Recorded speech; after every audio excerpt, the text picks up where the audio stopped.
prečo mi takto škaredo píšu.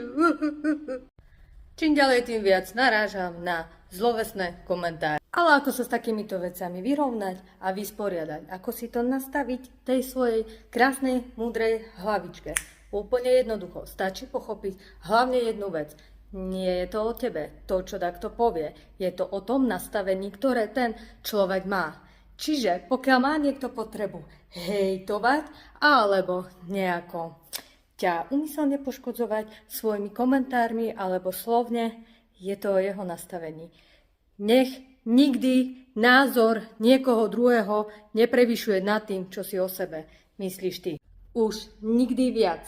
Pre viacej informácií nezabudni sledovať. Ak sa ti videjko páči, zanechaj srdiečko a pokiaľ chceš skutočne zmeniť svoj život, pridaj sa do programu 21 dní pre svoje lepšie ja na platforme Hero Veronika Tekelová.